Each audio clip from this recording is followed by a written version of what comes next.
Where do you go to do the healing? The deep healing.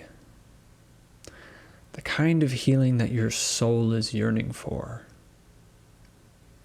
To work through the traumas that your higher self asked for as you came to this world, so that you could become the version of yourself able to help share your gifts with the world.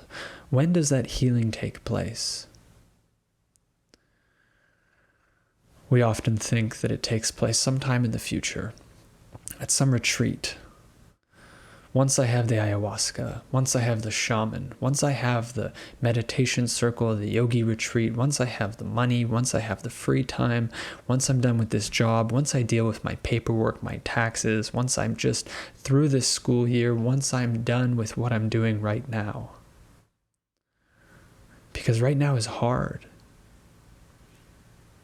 And that's what I said to myself.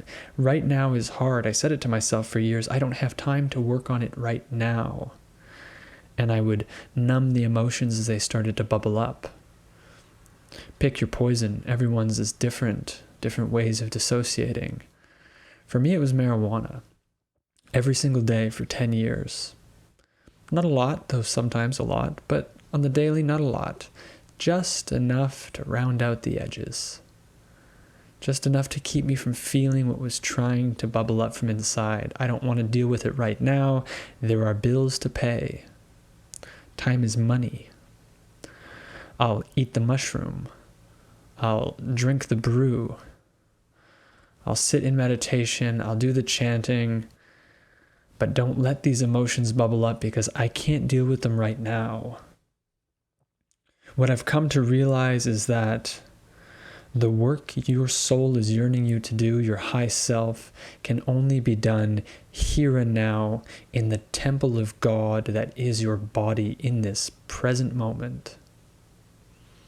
And then we spend so much time trying to avoid this present moment, trying to avoid those feelings, thinking that we'll get it in a book or get it in a course, when in fact it happens right now.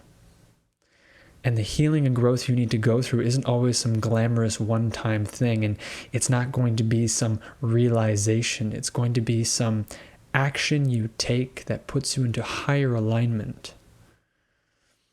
There's so many spiritual folk who think that by having the realization and seeing what the trauma was, you've done the healing. You got to integrate it. You got to make decisions in alignment with that wisdom, with that lesson. And so if you realize that you've been playing small, or you've been taken advantage of, or you've been dimming your light, and you think about it and your boss comes to mind, your father, your friend, you can't just have the realization and think that's it and still put up with those relationships. You need to take action in the direction of your alignment so that you can be free, so that you can realize your sovereignty. Because your spiritual learning isn't some mind game. We came into the 3D so that we can live it out, so that we can take action, so that you can act as the creator of your world by parting the sea. Once you realize that the power is within you, not within me, not within some book. Though the books and the retreats and the ayahuasca, the mushroom, the shaman, all of these things can help. But I've met so many people who have been in and out of retreats for years, who have drank the brew 20 times, and they still think that they're scraping good stuff off the bottom of the barrel. I call bullshit. Once you get the message, you need to hang up the phone and you have to do the work. And sometimes these tools can help get the message. Oftentimes, if you're tapped in, if you're intuitive, if you can do some meditating at home and create some space, the work will become apparent without the tools. And the work is done soberly. We came into this world not to be high, not to be disassociated, not to be distracted. We came here to be sober, to see with sober eyes. And this comes from 10 years of marijuana abuse to dull down my emotions that I didn't want to feel. I was only postponing. I was only holding back the progress. I was doing all this spiritual work up in my head, but the work in my heart that wanted me to see it and feel it and integrate it wasn't being given space, wasn't being honored. You don't need to go anywhere. You don't need to spend thousands of dollars. All of that is a lie. These things can help you. It's nice if you have thousands of dollars and you can fly to Peru and drink ayahuasca. I did it. It's nice if you can eat mushrooms in your bedroom for 3 months and do your work there and get realizations. That's lovely. I did it. But truthfully, the real work is the work you need to face soberly and integrate into your daily lives. It's that friction between you and your partner, and that friction between you and your father, and that friction between you and your boss, you and your job, you and your dimming of your light. All of this friction you feel, and the more you try to avoid it, you are avoiding what your soul came here to do, to express as the full version of you, to raise your state. And so don't get it twisted. Salvation won't come from outside of you to you. Salvation will come through you.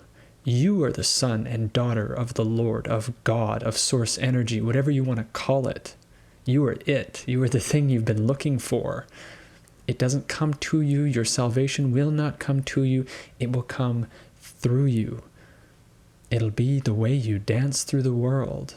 But if you're blocked, and you're holding it back with booze, with sex, with drugs, with social circles, with movies, with media, with all this stuff taking our time, with being a workaholic or a gymaholic, pushing it down, you're only holding back your own progress, and the world needs you to shine your light. This is a reminder to you and a reminder to myself. The work happens here and now. And you are ready for it. You don't need to wait. It won't cost anything. You don't need to go anywhere. It happens now. And so I invite you to start spending time every day to analyze where the friction is in your life. And I know it's hard. God, I know it's hard. We've all been through hardship. Recognize that in others and don't discount it in others because we don't know anybody else's story but our own. But I know because of what I've been through, the hardships, I know you've been through hardships. And it can make it feel like you're not ready to face these things, but I promise you, when you face them and you feel them and you give them space, the healing will start to happen on its own. The integration will happen on its own, so long as the steps you walk forward in this life are done in authenticity with the lessons you've learned. You can't come to the awareness that you're being abused by a narcissistic family member and continue to spend time in their energy because of obligation, because of culture or religion, or I should, because that's what families do in my culture. That is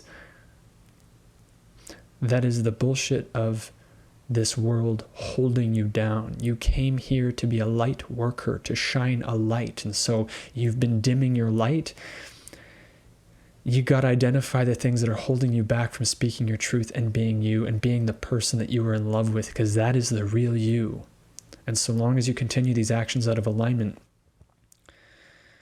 it's going to be too easy to hate yourself. And so take it upon yourself to start the work here and now. Let this be a nudge from the universe, a wink from God, from another person, another soul, another version of you. I'm telling you, the greatest work you can do is here and now, and it's free, and it needs to be done soberly, and it needs to be seen and integrated, and you need to cut out of your life what is not working.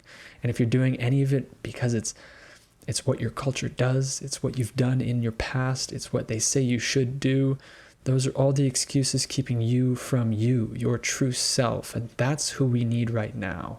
We need you in the highest state possible because the world is getting wacky. This is why we came. Buckle up. It's the journey of a lifetime, but you have to actually walk the path instead of dissociating. I say this after 10 years of dissociating. Sure, I was doing some work. Sure, I was digging deep, traveling the void, realizing my infinite beingness, but I was avoiding what had to be done here and now. And now that I've started facing these things and taking the hooks out of my back, my world is opening up and blossoming. Success is coming to me in all sorts of ways. My self-expression is blooming in all sorts of ways. And I am becoming unshakable, ready for what's to come because my soul is standing tall, confident. I want you to realize that as hard as it is, it's hard. It will be as hard as it possibly can be. Your soul, the divine, will give you as much of a full plate as possible. It'll be as hard as possible because it wants you to make the greatest leap forward possible. It knows that what you are facing, you can handle, and you can handle it. But you will continue to stay in that suffering so long as you think that salvation will come from outside of you, from a book, or a man in the clouds, or a man wearing a white suit, right? All of these authority figures, these parent figures, all these people we acquiesce to and give our power away to. It's inside of you. You are the one. Your salvation will come through you when you show up and you do the work. And this is why we came. Thank you for being here. It's an honor. I send my love to you. Goodbye.